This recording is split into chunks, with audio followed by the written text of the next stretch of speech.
immigrants and getting on welfare, there's some kind of, pretty solid amount of them above the average, if you get what I mean, that aren't, working in with the culture so much. So sort of gaming it through. And, as a country, you've got the ability to decide who comes here. Like you do, and that's a fair thing. But that's also a stopping point of going, why are you on welfare?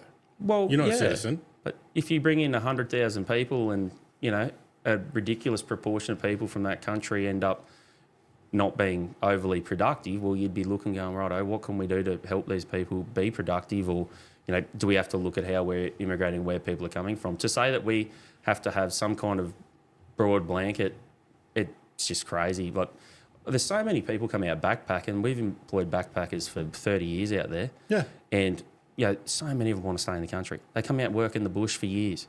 Yeah. And then they got to go home. They can't stay. They can't find anywhere. Yeah, but that's somebody who's following the rules. Well, they've done 2 years in the bush helping Australia. But other people don't want to work there. They don't want to do the jobs. And you're going to make it impossible for them to stay. Like, it's just silly. It really is. Yeah, but the first part of that is like Centrelink, welfare, whatever people want to call it. It's like there is no reason that somebody coming to Australia can show up with on their own or with a family, whatever, no job, no prospects, no money, and expect to have a free ride. Like, fuck off. Yeah. Like, I don't care where you're from.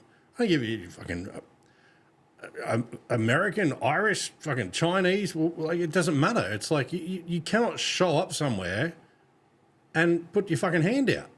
Like, you haven't earned that. Yeah, it's not good for the country. No, the whole system needs an overhaul. Massively. The Centrelink, and this is for fucking, there's that many different there's Aussies taking advantage of it. Like, I mean, the system, the two-party system, and almost everything that goes with it is what needs to change. Because changing the dude sitting in the chair isn't going to change shit. Because everybody following him for probably the next 4 or 5 steps is already a career politician anyway. It needs somebody that's that's come from grassroots, that's been, a mechanic, a sheet metal guy, a wharfie, like whatever, somebody that's had some real life experience that understands what these things that they're trying to implement is going to have as an ongoing effect.